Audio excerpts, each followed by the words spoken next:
고아 주제에 감히 우리 집에 들어와? 이 한마디가 제 결혼 생활 3년을 관통하는 주문이었습니다. 사람이 사람을 이토록 잔인하게 대할 수 있다는 걸 저는 시댁에서 배웠습니다. 이 이야기가 마음에 와닿으신다면 구독과 좋아요 부탁드립니다. 여러분의 응원이 큰 힘이 됩니다. 제 이름은 박지영입니다. 올해 31살 평범한 회사원이죠. 아니, 평범했던 회사원이라고 해야 할까요? 제 인생에서 평범함이란 단어는 어느 순간부터 사치가 되어버렸으니까요. 제가 8살이었을 때 부모님은 교통사고로 세상을 떠나셨습니다. 그날의 기억은 지금도 선명합니다. 비 내리는 고속도로, 귀를 찢는 브레이크 소리, 그리고 그 후로 찾아온 긴 침묵. 병원에서 깨어났을 때 저는 혼자였고 기억의 상당 부분을 잃은 채였습니다. 부모님의 얼굴조차 제대로 기억나지 않았죠. 친척도 없었습니다. 정확히는 찾을 수 없었다고 해야 맞겠네요. 담당 공무원은 고개를 저으며 말했습니다. 연고자가 나타나지 않네요. 그렇게 저는 고아가 되었습니다. 보육원에서 자라며 장학금으로 대학을 나오고 중소기업 격리부에 취직했죠. 제가 가진 전부는 오직 저 자신뿐이었습니다. 그런 제게도 봄은 찾아왔습니다. 회사 동료 소개로 만난 김민수 씨. 평범한 외모에 평범한 직장, 평범한 성격을 가진 남자였죠. 그의 미소는 따뜻했고 데이트할 때마다 제 말을 경청해 주었습니다. 지영 씨 힘들었겠어요. 이제 제가 지켜드릴게요. 그의 말에 저는 처음으로 기댈 곳이 생겼다는 안도감을 느꼈습니다.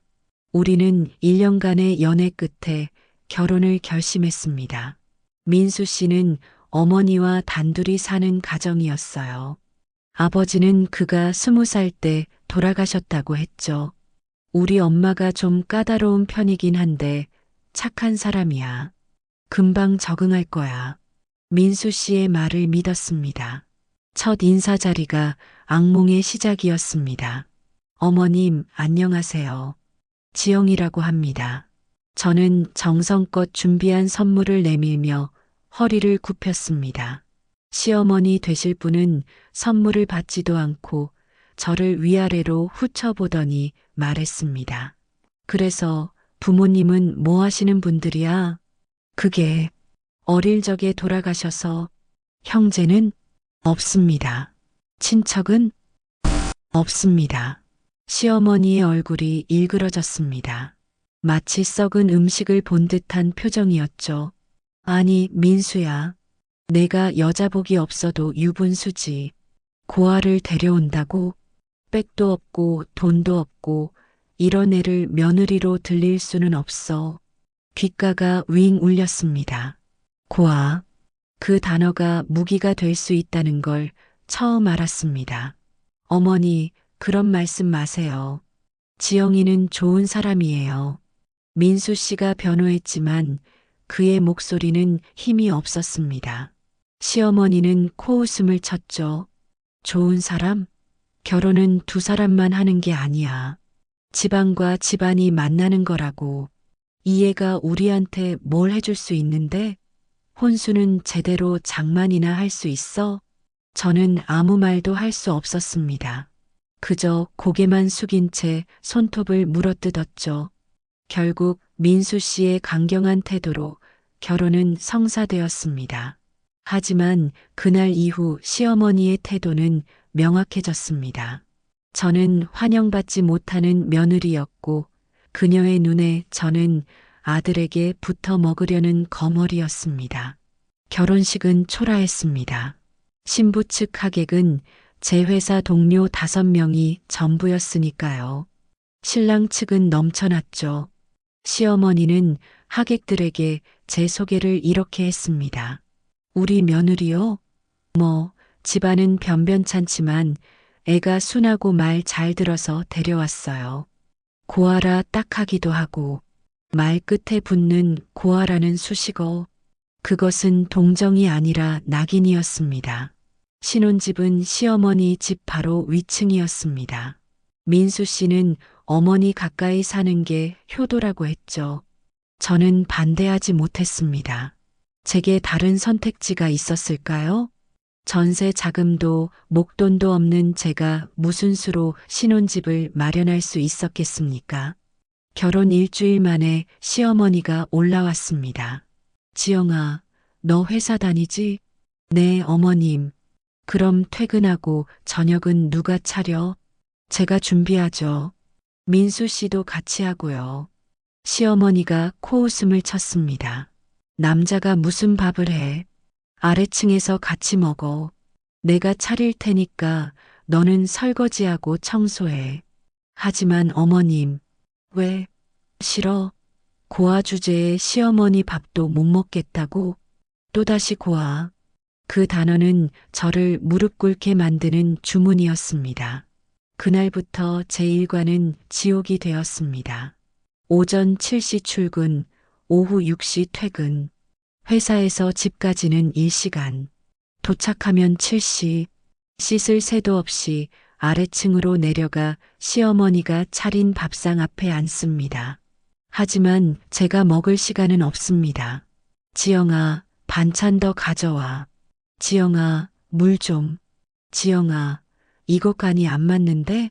식사 내내 심부름만 하다가 그들이 식사를 마치면 그제야 식은 밥을 몇 숟가락 떠넣습니다.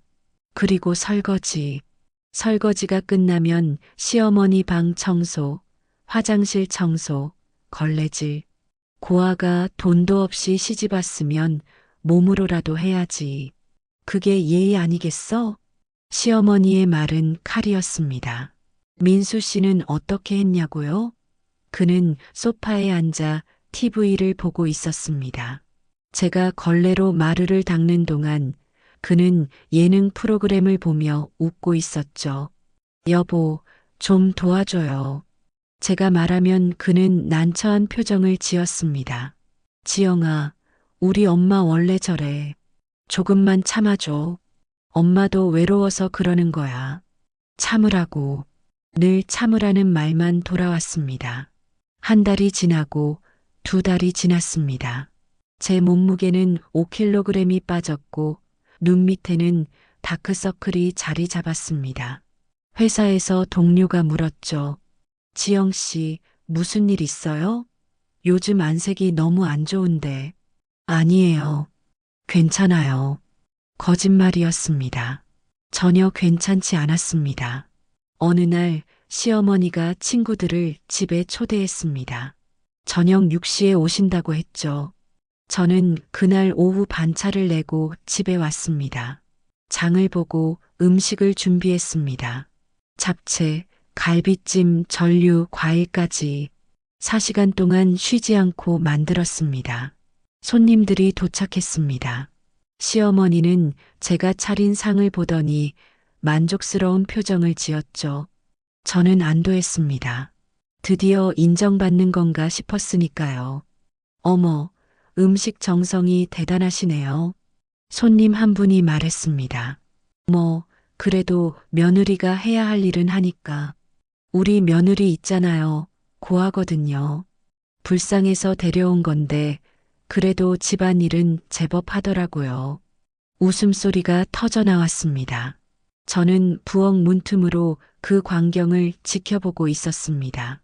시어머니는 제 불행을 안주 삼아 수다를 떨고 있었죠. 그래도 아드님이 좋아하시면 됐죠.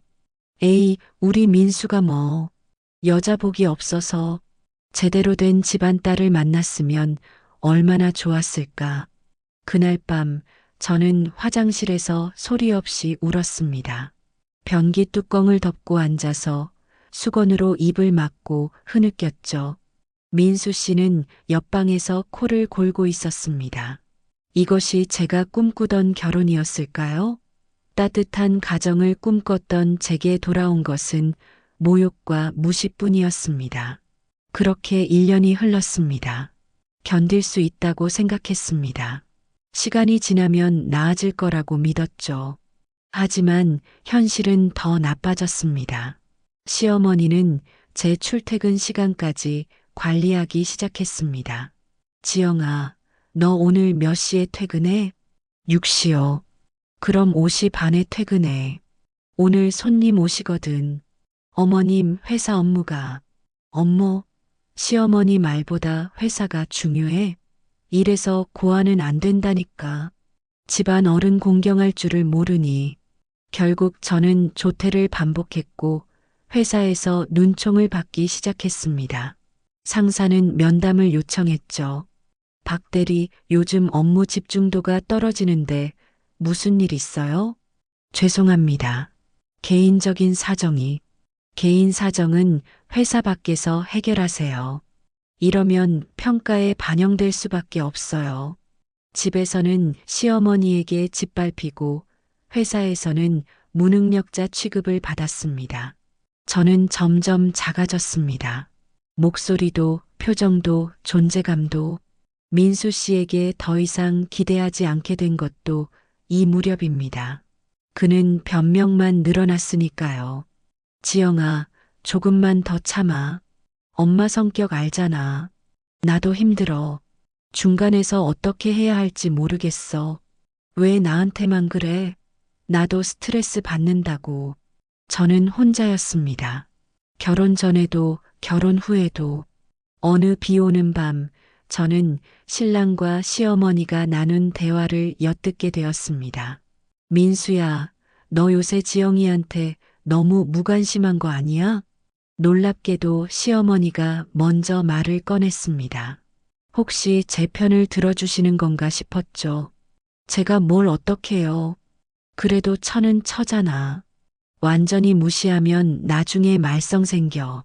엄마가 지영이한테 심하게 하시잖아요. 그래도 돼. 고아 주제에 어디 가서 하소연하겠어? 친정도 없는데. 그냥 적당히 달래기만 하면 돼. 순해서 참고 살 거야. 심장이 멎는 줄 알았습니다.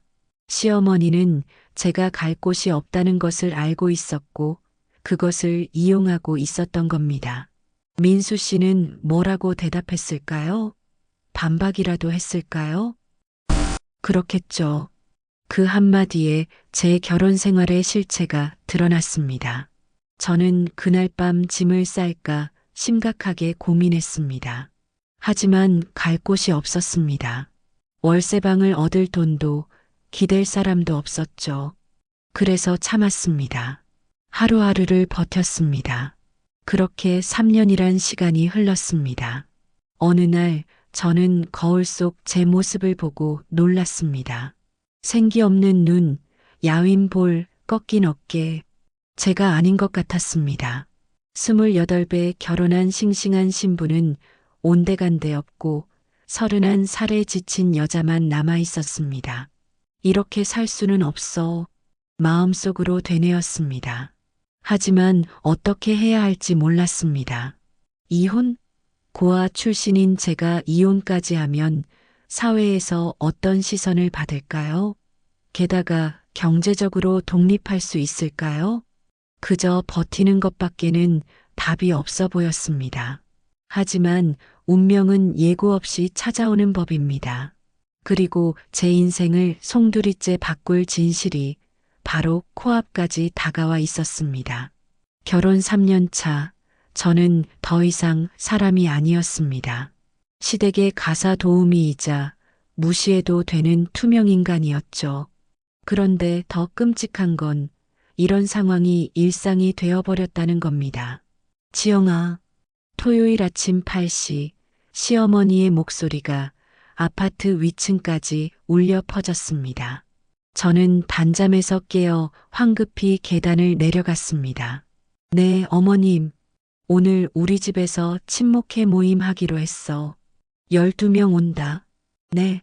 오늘이요? 왜? 못해?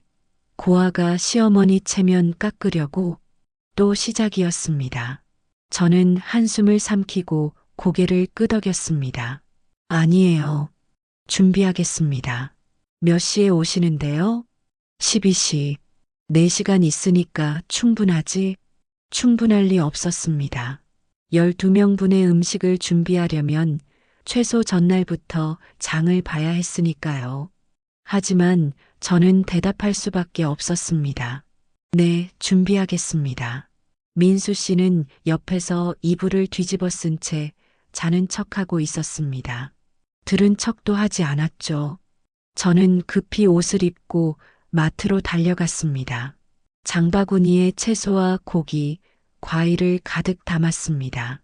제 월급으로 장을 봤습니다. 시어머니는 단 한 번도 장볼 돈을 주신 적이 없었거든요.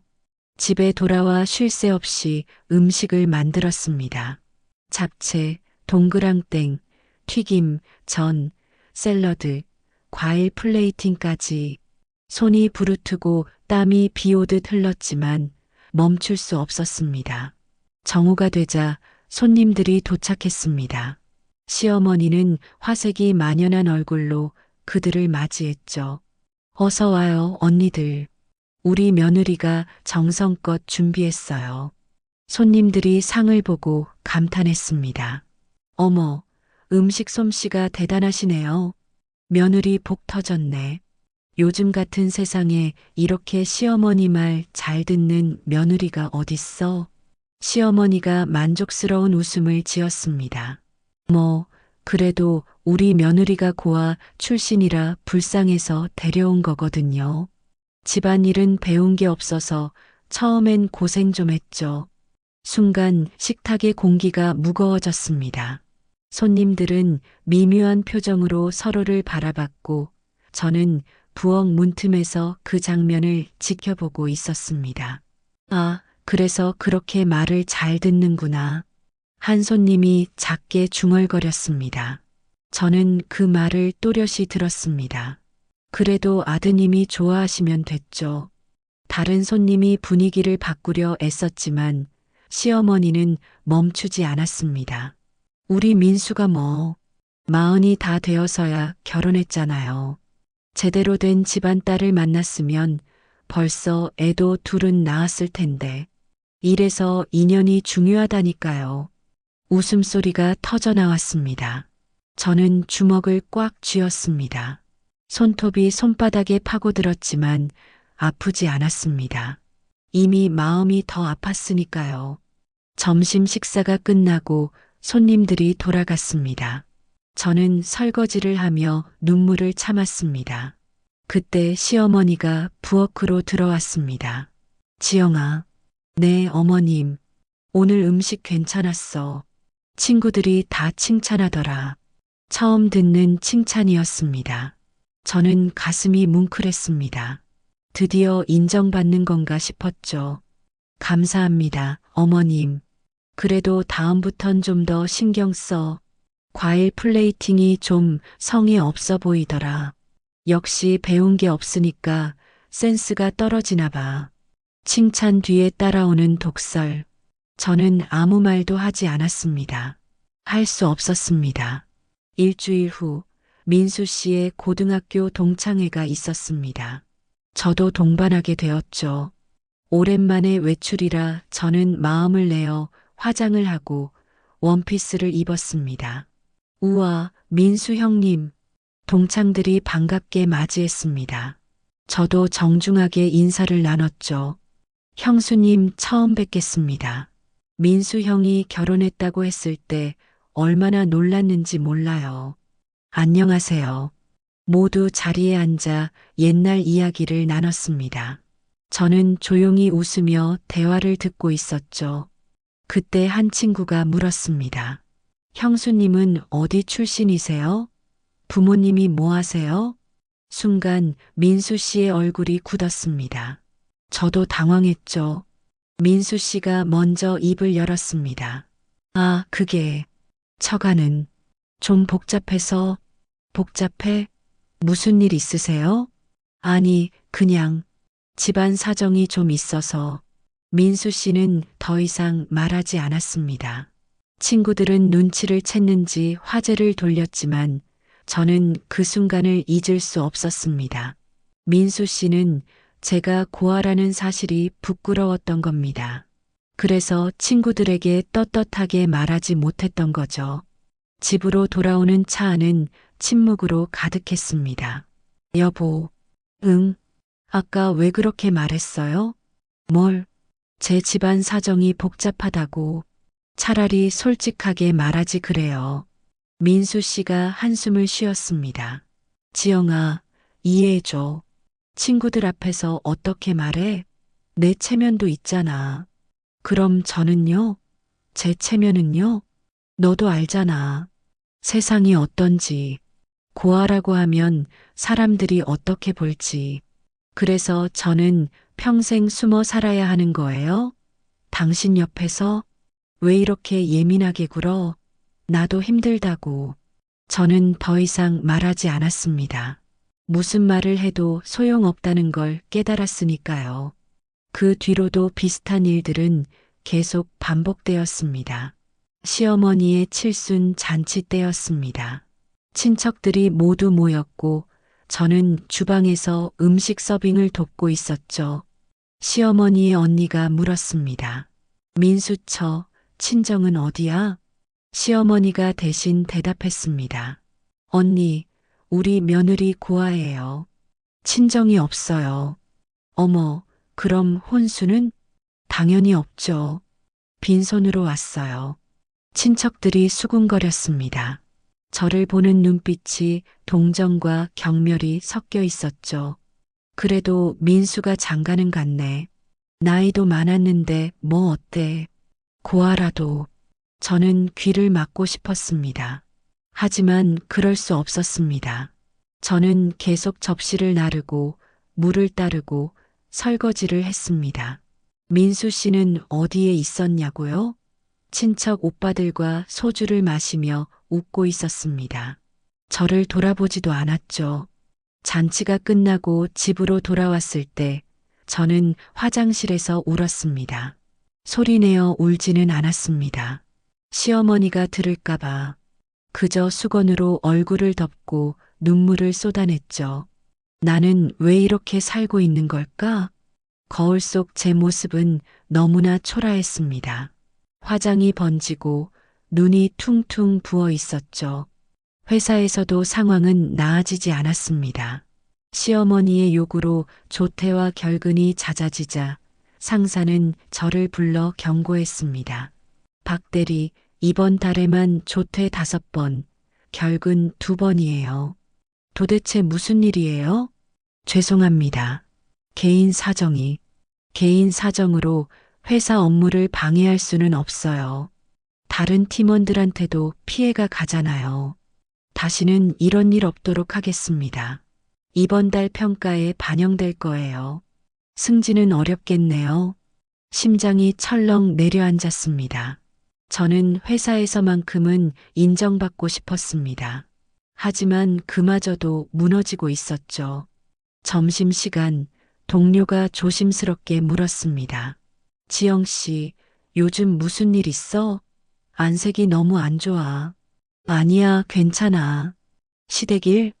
결혼하고 많이 힘들어 보여. 저는 아무 말도 하지 못했습니다. 어디서부터 어떻게 설명해야 할까요? 고아라는 이유로 무시당하고 있다고, 남편도 시어머니 편이라고, 그런 말을 하면 동료들은 저를 어떻게 볼까요? 그냥 좀 바빠서 그래. 괜찮아. 동료는 더 이상 묻지 않았습니다. 저는 혼자였습니다. 어느 날 밤 저는 더 이상 참을 수 없었습니다. 여보, 우리 얘기 좀 해요. 응? 무슨 얘기? 저 너무 힘들어요. 어머님이 저한테 너무하세요. 민수 씨가 한숨을 쉬었습니다. 또 그 얘기야? 엄마가 뭘 그렇게 심하게 해? 심하게요? 매일 고아라고 무시하고 손님들 앞에서 창피 주고 집안일 전부를 저한테 떠넘기는데 심한 게 아니에요? 그래도 엄마잖아. 나이 드신 분인데 이해 좀 해줘. 그럼 저는요? 저는 이해받을 수 없나요? 지영아, 결혼 생활이 원래 그래. 시집살이 안 하는 집이 어딨어? 시집살이와 모욕은 달라요. 목소리가 커졌습니다. 민수 씨가 인상을 찌푸렸죠. 왜 소리 질러? 엄마 들으면 어떡하려고? 듣게 해요. 어차피 알고 있잖아요. 지영아, 진짜 왜 이래? 나한테 왜 이러는데? 당신이 저를 안 지켜주잖아요. 침묵이 흘렀습니다. 민수 씨는 아무 말도 하지 않았고 저는 눈물을 흘렸습니다. 미안. 그가 결국 내뱉은 말은 그것뿐이었습니다. 미안하다는 말. 하지만 아무것도 바뀌지 않았습니다. 저는 점점 무너져 갔습니다. 체중이 더 빠졌고 불면증에 시달렸습니다. 밤마다 악몽을 꾸었죠. 시어머니가 저를 쫓아내는 꿈, 민수 씨가 저를 버리는 꿈. 어느 날 아침 거울을 보다가 충격을 받았습니다. 제 눈빛에 생기가 사라져 있었습니다. 마치 죽은 사람 같았죠. 나는 지금 살아있는 걸까? 이것이 제가 꿈꾸던 삶이었을까요? 사랑하는 사람과 가정을 꾸리는 것이 이렇게 고통스러운 일이었을까요? 하지만 저는 어떻게 할 도리가 없었습니다. 갈 곳도 기댈 사람도 없었으니까요. 그저 버티는 것밖에는 그때 저는 몰랐습니다. 제 인생을 완전히 뒤바꿀 일이 곧 일어나리라는 것을, 그리고 그 진실이 드러나는 순간 저를 무시했던 모든 사람들이 무릎 꿇게 되리라는 것을. 운명의 톱니바퀴는 이미 돌기 시작하고 있었습니다. 그날은 회사 정기 건강검진 날이었습니다. 매년 받는 평범한 건강검진이었죠. 저는 오전에 병원에 도착해 체열, X-레이, 초음파 검사를 순서대로 받았습니다. 박지영 씨, 혈액 검사 추가 동의서에 사인해 주세요. 이게 뭔가요? 올해부터 회사에서 유전자 검사 항목을 추가했대요. 가족력 파악하려고요. 물론 선택사항이에요. 가족력? 저에게는 해당 사항이 없는 단어였습니다. 부모도 형제도 친척도 없으니까요. 하지만 거절할 이유도 없었습니다. 네, 괜찮아요. 사인을 하고 체열을 마쳤습니다. 그때는 몰랐습니다. 이 작은 선택이 제 인생의 모든 것을 바꿀 거라는 것을. 2주 후 건강검진 결과가 나왔습니다. 대부분 정상이었죠. 저는 안도하며 결과지를 덮으려다가 한 줄의 메모를 발견했습니다. 유전자 검사 관련 추가 상담 필요. 검진센터로 연락 바랍니다. 이상했습니다. 유전자 검사에서 무슨 문제가 있다는 걸까요? 혹시 유전병이라도 있는 건가? 불안한 마음으로 검진센터에 전화를 걸었습니다. 안녕하세요. 박지영이라고 합니다. 추가 상담이 필요하다고 해서요. 아, 네. 박지영 씨, 혹시 직접 방문 가능하세요? 전화로 말씀드리기 어려운 내용이라서요. 무슨 문제라도? 아니에요. 건강상 문제는 아니고요. 그냥 확인하실 게 있어서요. 더욱 불안해졌습니다. 저는 그날 오후 반차를 내고 검진센터를 찾았습니다. 상담실로 안내받았고 중년의 여성 상담사가 저를 맞이했습니다. 그녀의 표정이 묘하게 긴장되어 있었죠. 박지영 씨, 앉으세요. 무슨 일인가요? 혹시 제가 아픈 건가요? 아니에요. 건강은 정상이세요.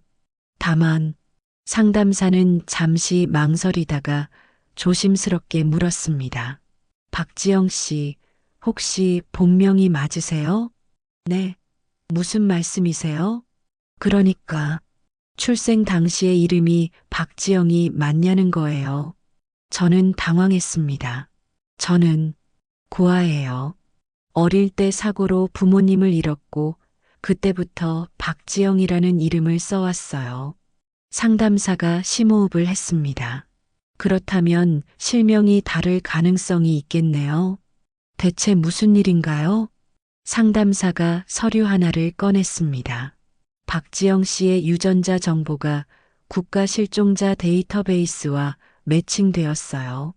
실종자요? 네. 정확히는 23년 전에 실종 신고된 사람과 DNA가 99.9% 일치해요. 머릿속이 하얘졌습니다. 무슨 말인지 이해할 수 없었죠. 그게 무슨, 저는 고아예요. 실종자가 아니라. 박지영 씨, 혹시 기억나세요? 8살 때 어떤 사고를 당했는지. 교통사고요. 부모님이 돌아가셨어요. 그 사고 전에 기억은요? 없어요. 사고 후유증으로 기억을 잃었어요. 상담사가 고개를 끄덕였습니다. 그럼 가능성이 높네요. 박지영 씨, 당신은 고아가 아닐 수도 있어요. 심장이 쿵쾅거렸습니다. 무슨 말씀이세요? 23년 전 강서연이라는 8살 여자아이가 실종되었어요. 서울의 한 재벌가 장녀였죠. 가족들은 지금까지 그 아이를 찾고 있었어요. 그리고 당신의 DNA가 그 집안의 DNA와 일치합니다. 방이 빙글빙글 돌았습니다. 강서연, 재벌가, DNA 일치. 잠깐만요. 그럼 제가 그 아이라는 건가요? 확실하게 하려면 추가 검사가 필요해요. 하지만 DNA는 거짓말을 하지 않아요. 저는 의자에 주저앉았습니다. 손이 떨렸죠. 재벌가라고 하셨죠? 어디인데요? 강씨 일가예요. 대한그룹이라고 들어보셨나요? 대한그룹. 국내 10대 재벌 중 하나였습니다. 건설, 유통, 금융을 아우르는 거대 기업이었죠. 그럴 리 없어요. 제가 그런 집안 사람일 리가. 23년 전 기사가 있어요. 보여드릴까요? 상담사가 태블릿을 꺼내 오래된 신문 기사를 보여줬습니다. 대한그룹 강 회장 장녀 실종, 8세 강서연 양 행방불명. 기사 속 사진에는 어린 여자아이가 있었습니다. 단발머리에 교복을 입은 아이. 저는 그 얼굴을 빤히 들여다봤습니다. 낯설지 않았습니다. 이 아이가 저예요? 확실하진 않아요. 하지만 가능성이 매우 높아요. 그럼 제 부모님은 살아계신 건가요? 강 회장 부부는 생존해 계세요. 딸을 찾기 위해 지난 23년간 사설 탐정까지 고용했대요. 눈물이 왈칵 쏟아졌습니다. 저는 고아가 아니었을지도 모릅니다. 부모가 있었을지도 모른다는 것. 그 사실만으로도 가슴이 미어졌습니다. 어떻게 해야 하나요? 일단 강씨 일가 측에 연락을 해야 해요. 공식적인 DNA 검사를 진행하고요. 제가 연락해야 하나요? 저희가 중간에서 도와드릴 수 있어요. 생각할 시간이 필요하시면 드릴게요. 저는 한참을 멍하니 앉아 있었습니다. 머릿속이 복잡했습니다. 만약 제가 정말 강서연이라면 제 인생은 완전히 바뀌는 겁니다. 고아 박지영이 아니라 재벌가의 장녀 강서연. 그런데 한편으로는 두려웠습니다. 23년 동안 저를 모르고 살았던 가족들을 만난다는 것이 그들이 저를 받아들여 줄까? 저는 그들이 기억하는 딸과 같은 사람일까? 집으로 돌아가는 길, 저는 멍한 상태였습니다. 시어머니 집으로 내려가 저녁 준비를 해야 했지만 손이 떨려 칼을 잡을 수 없었습니다. 지영아, 왜 이렇게 늦었어? 손님 오신다고 했잖아. 시어머니의 목소리가 들렸지만 귀에 들어오지 않았습니다. 지영아, 대답 좀 해. 아, 네. 죄송해요. 얼굴이 왜 그래? 어디 아파? 아니에요. 괜찮아요. 저는 기계적으로 음식을 준비했습니다. 하지만 머릿속은 온통 그 사실로 가득했죠. 나는 고아가 아닐지도 몰라. 그 생각만으로도 가슴이 벅차올랐습니다. 저녁을 마치고 위층으로 올라왔을 때 민수 씨가 물었습니다. 오늘 왜 그래? 멍해 보여. 여보, 나 할 말이 있어. 응? 혹시 내가 고아가 아니라면 어떻게 될까? 민수 씨가 어이없다는 듯 웃었습니다. 무슨 소리야? 갑자기 왜? 그냥, 만약에 말이야. 만약도 뭐도 없어. 너 고아잖아. 왜 그런 쓸데없는 생각을 해? 쓸데없는 생각. 민수 씨에게 저의 과거는 쓸데없는 것이었습니다. 저는 더 이상 말하지 않았습니다. 어차피 믿지 않을 테니까요. 다음 날 저는 다시 검진센터를 찾았습니다. 결정하셨어요? 네. 연락해 주세요. 강씨 일가에 상담사가 고개를 끄덕였습니다. 알겠습니다. 조만간 연락 올 거예요. 일주일 후 전화가 왔습니다. 박지영 씨, 강씨 일가에서 만나고 싶어 하세요. 정식 DNA 검사를 하고 싶다고. 언제요? 이번 주 토요일 오전 대한그룹 본사에서요. 손이 떨렸습니다. 알겠습니다. 토요일이 되었습니다. 저는 가장 단정한 옷을 입었습니다.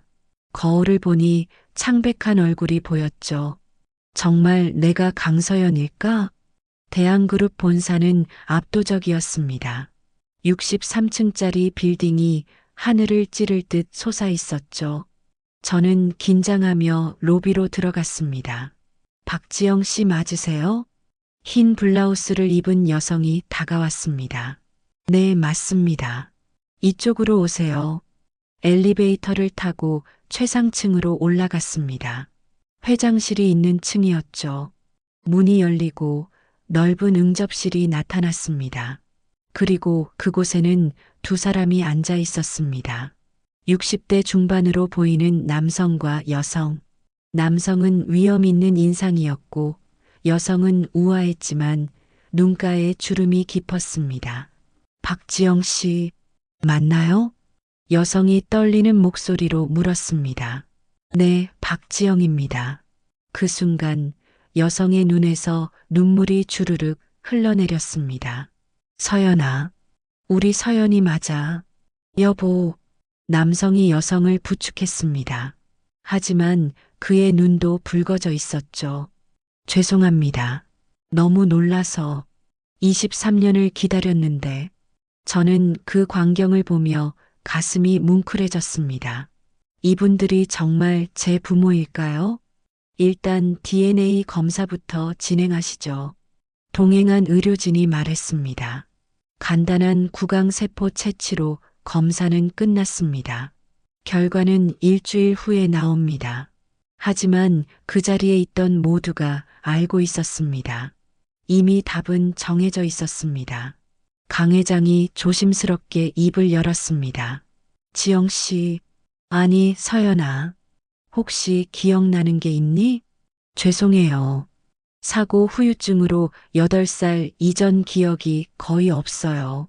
강 회장 부인이 흐느꼈습니다. 우리 딸이 그렇게 오랫동안 혼자 얼마나 힘들었니? 괜찮습니다. 저는 잘 살았어요. 거짓말이었습니다. 전혀 괜찮지 않았죠. 하지만 이분들을 더 슬프게 만들고 싶지 않았습니다. 일주일 후 결과가 나왔습니다. 99.99% 일치. 박지영은 강서연이 맞습니다. 저는 고아가 아니었습니다. 저에게는 가족이 있었습니다. 대한민국 최상위 재벌가의 장녀로서 제 인생은 그날부터 완전히 달라지기 시작했습니다. 그리고 저를 무시했던 모든 사람들의 운명도 DNA 검사 결과가 나온 후 저는 중대한 결정을 내렸습니다. 아직은 시댁에 알리지 않기로요. 친부모님도 동의해 주셨죠. 서연아, 내가 원하는 대로 해. 우리는 내 편이야. 강 회장님은 제 손을 꽉 잡으며 말씀하셨습니다. 하지만 왜 아직 말하지 않으려는 거니? 확인하고 싶어요. 그 사람들이 저를 어떻게 대했는지, 그리고 진실을 알고 나서는 어떻게 변할지. 어머니가 되신 분이 제 뺨을 쓰다듬었습니다. 많이 힘들었구나. 우리 딸이. 괜찮아요. 이제는 제가 해야 할 일이 있어요. 저는 평소와 다름없이 시댁을 오가며 지냈습니다. 하지만 이제는 모든 것을 다르게 보기 시작했죠. 그들의 말 한마디, 행동 하나하나가 증거가 될 수 있었으니까요. 그리고 저는 조용히 기록하기 시작했습니다. 핸드폰 녹음, 문자 메시지, 카카오톡 대화, 모든 것을. 2주가 지났습니다. 그날 시어머니가 갑자기 전화를 했습니다. 지영아, 오늘 일찍 와. 중요한 손님이 오신다. 누구신데요? 왜 묻기만 해? 그냥 오라면 와.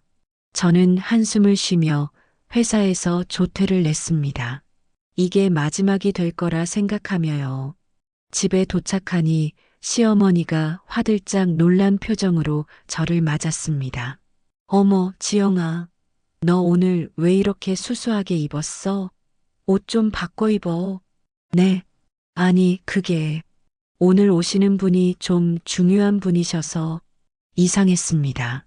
평소 같으면 내가 뭘 입든 상관없어 하셨을 텐데요.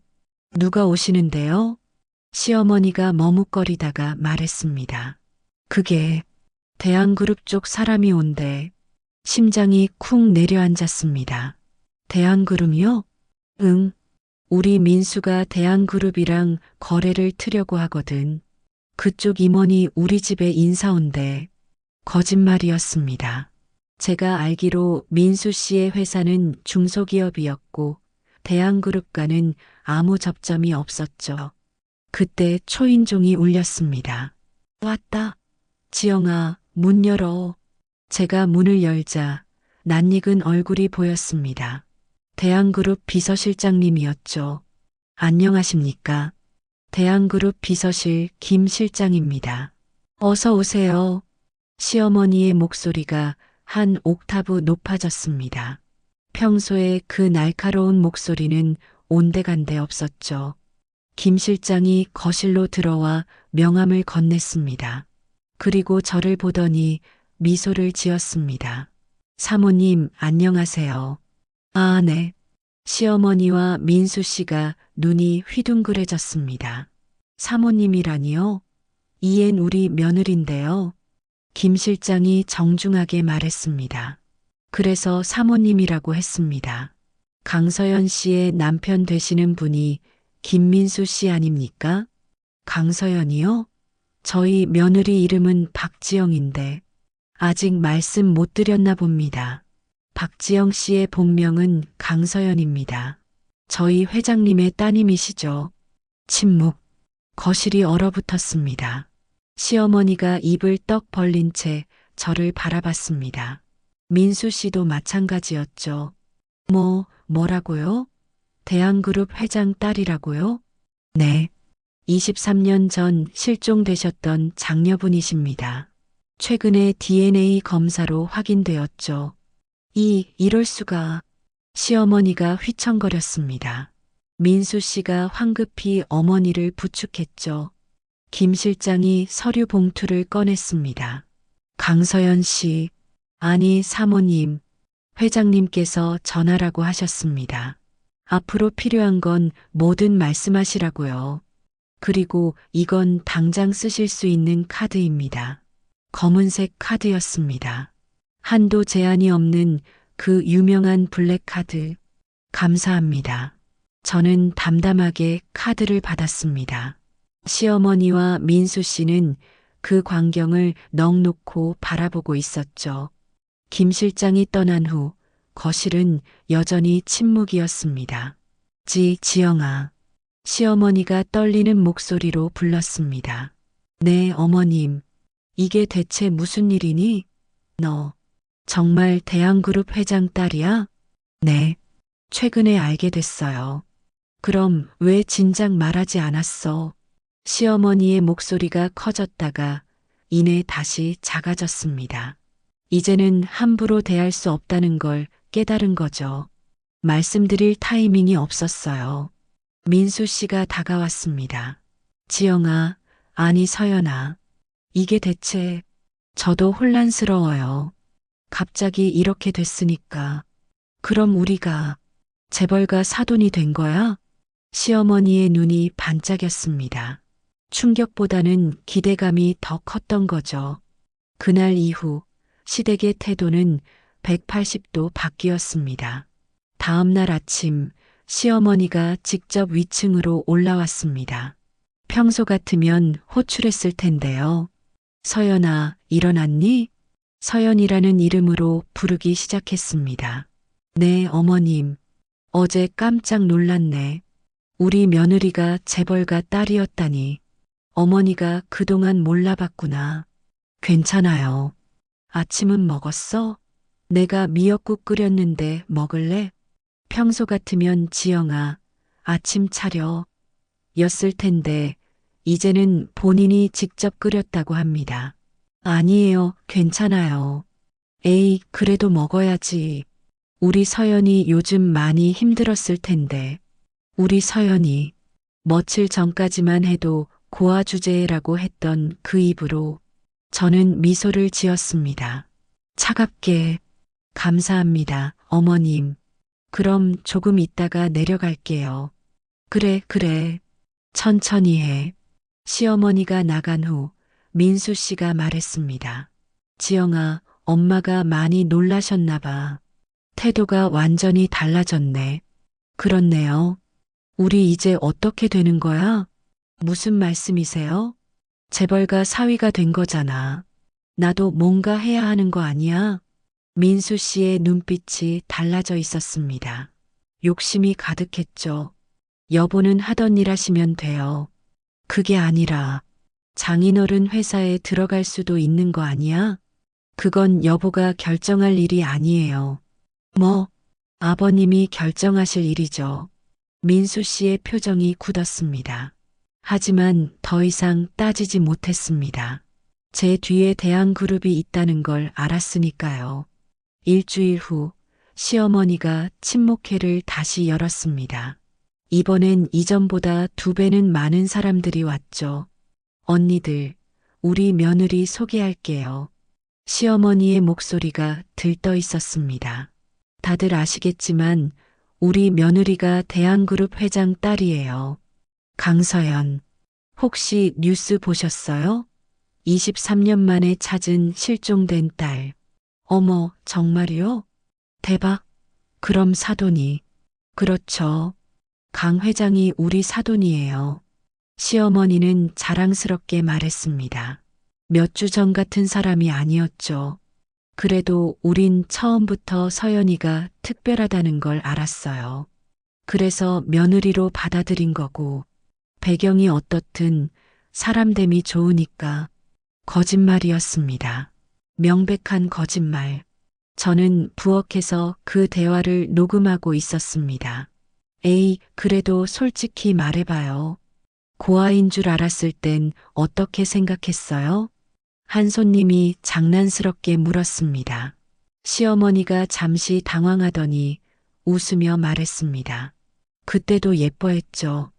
불쌍하기도 했고, 그래서 더 잘해줬어요. 더 잘해줬다고요? 저는 핸드폰의 녹음 버튼을 확인했습니다. 똑똑히 녹음되고 있었죠.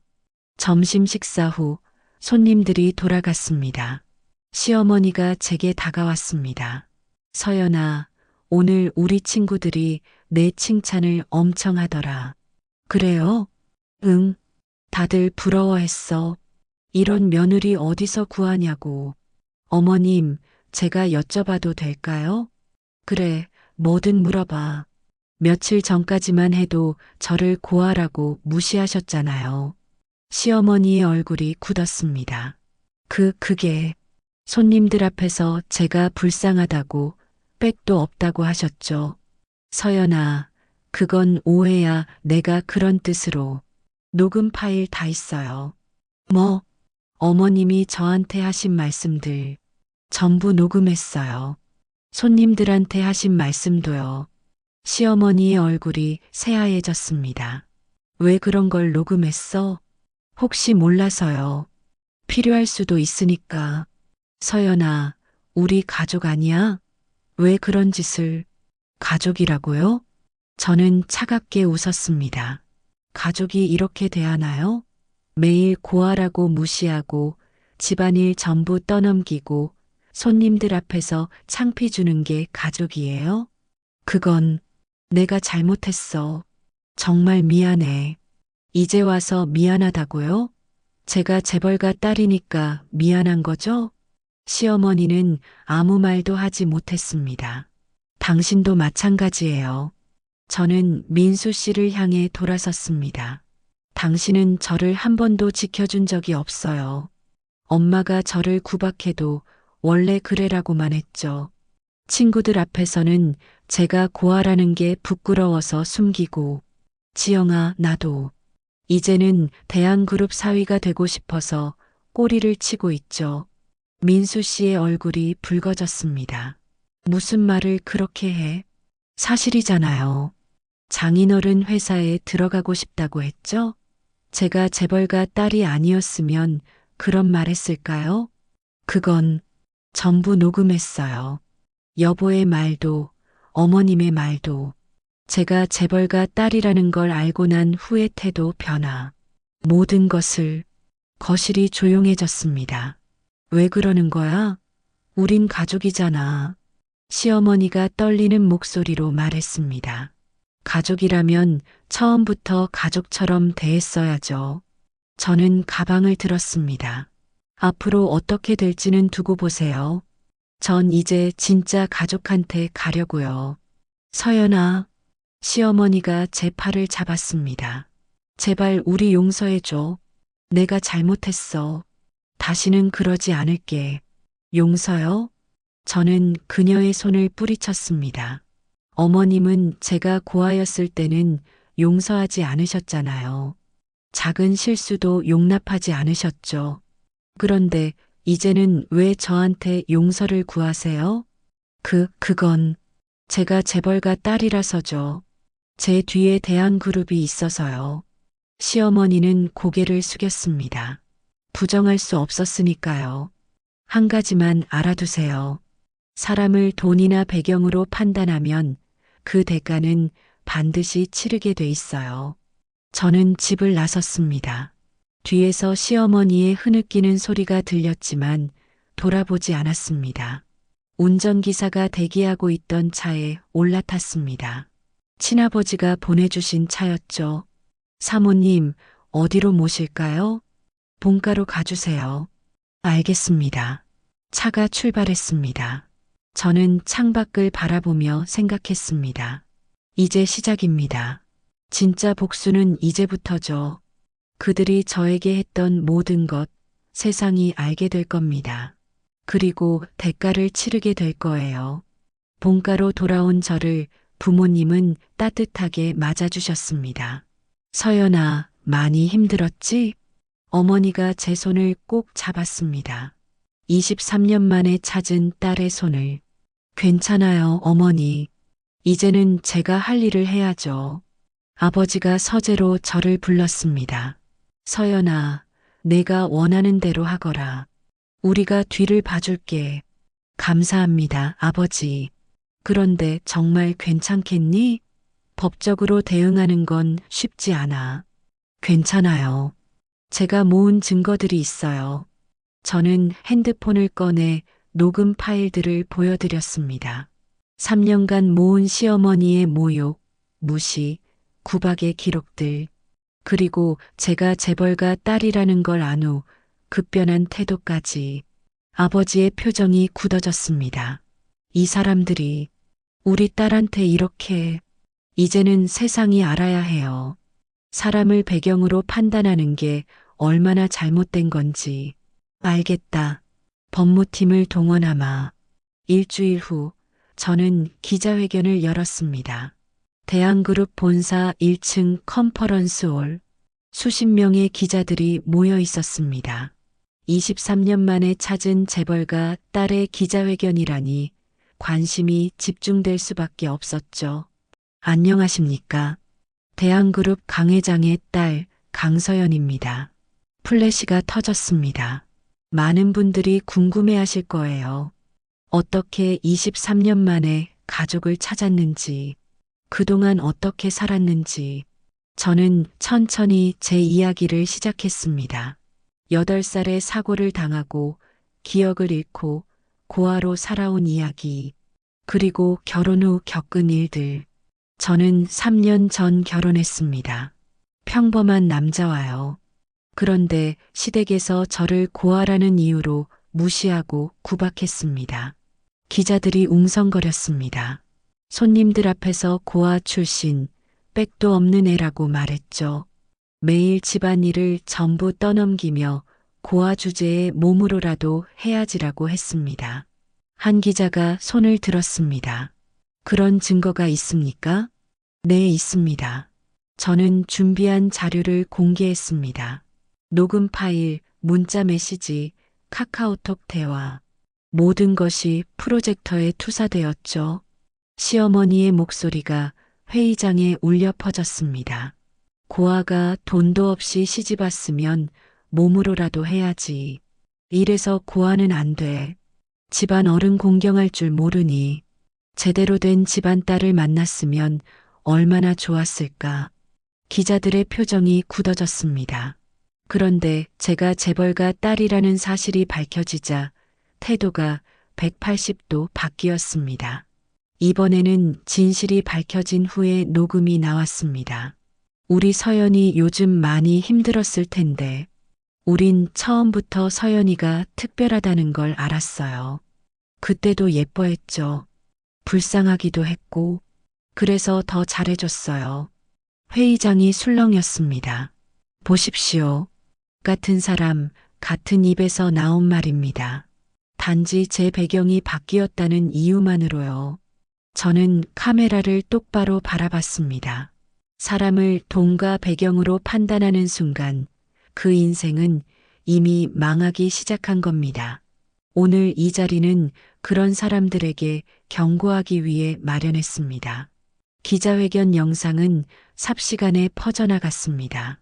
포털 사이트 실시간 검색어 1위, 재벌가 딸 고아 무시, 댓글은 폭발적으로 달렸습니다. 시어머니 진짜 최악이네. 저런 사람이 있다니. 남편도 문제야. 왜 아내를 안 지켜줘? 고아라고 무시하던 입으로 재벌 딸이라니 태도 바꾸는 거 개역겹다. 강서연 씨 너무 멋있다. 잘 참았어요. 이런 시댁은 반드시 대가를 치러야 해. 여론은 일방적으로 제 편이었습니다. 사흘 후 시어머니와 민수 씨가 본가로 찾아왔습니다. 집사님이 거절했지만 현관 앞에서 무릎을 꿇고 빌었다고 합니다. 사모님, 어떻게 하시겠습니까? 만나드리죠. 마지막으로 응접실로 안내된 그들은 초라했습니다. 며칠 사이 10년은 늙어 보였죠. 서연아, 시어머니가 떨리는 목소리로 불렀습니다. 말씀하세요. 제발 기자회견 영상 좀 내려줘. 우리 완전히 망했어. 망했다고요? 민수 회사도 잘렸어. 나도 친구들한테 완전히 왕따 당하고 동네에서도 손가락질 받고 제발. 시어머니가 바닥에 머리를 찧었습니다. 잘못했어. 정말 잘못했어. 다시는 그러지 않을게. 민수 씨도 무릎을 꿇었습니다. 지영아, 아니 서연아, 나도 잘못했어. 너를 지켜주지 못한 거 정말 미안해. 이제 와서 미안하다고 용서가 되나요? 제발 한 번만 봐줘. 우리 죽게 생겼어. 죽을 것 같다고요?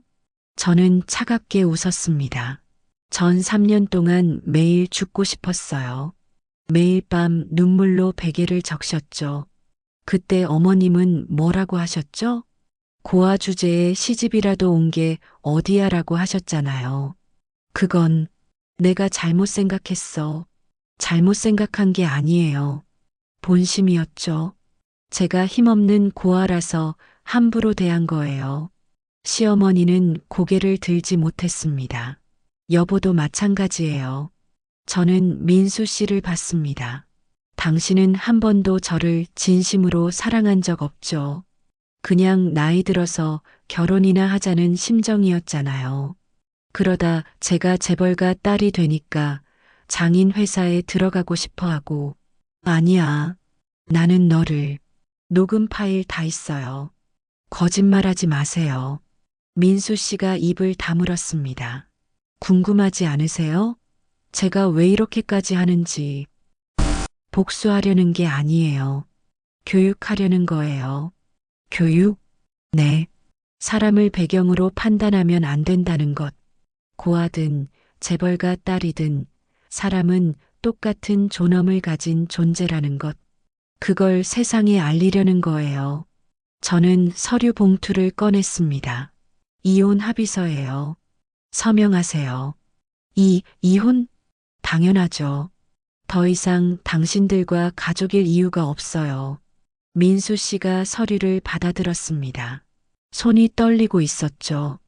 위자료는 요구하지 않겠어요. 대신 두 분 다시는 다른 사람을 배경으로 판단하지 마세요. 이게 제가 드리는 마지막 가르침입니다. 서연아. 그리고 한 가지 더. 저는 수표를 꺼냈습니다. 이건 3년 동안 제가 시댁 집안이라고 장 보고 식사 준비한 대가예요. 시간당 최저임금으로 계산했어요. 수표에는 큰 금액이 적혀 있었습니다. 받으세요. 전 공짜로 일한 게 억울하거든요. 시어머니가 수표를 보고 눈물을 흘렸습니다. 미안해. 정말 미안해. 사과는 필요 없어요. 그냥 배우세요. 사람을 대하는 법을. 이혼 절차는 빠르게 진행되었습니다. 민수 씨는 순순히 서명했고 한 달 만에 이혼이 확정되었죠. 그 소식이 알려지자 또 한 번 뉴스가 되었습니다. 재벌가 딸 강서연 결국 이혼. 3년간의 시집살이 끝. 친정 복귀. 댓글들은 저를 응원했습니다. 잘했어요. 그런 시댁이랑 있을 이유 없죠. 새 출발 응원합니다. 진짜 멋있어요. 당당하게 자기 삶 찾는 거. 한 달 후, 저는 대한그룹 사회공헌재단 이사로 임명되었습니다. 첫 프로젝트로 고아 출신 청년 지원 프로그램을 시작했죠. 이 프로그램은 고아원 출신 청년들에게 취업, 창업, 주거 지원을 제공합니다. 배경이 없다는 이유로 차별받아서는 안 됩니다. 기자회견에서 저는 말했습니다. 저도 23년간 고아로 살았습니다. 그게 얼마나 힘든 일인지 압니다. 하지만 동시에 압니다. 고아든 아니든 모두가 동등한 기회를 가질 자격이 있다는 것을요.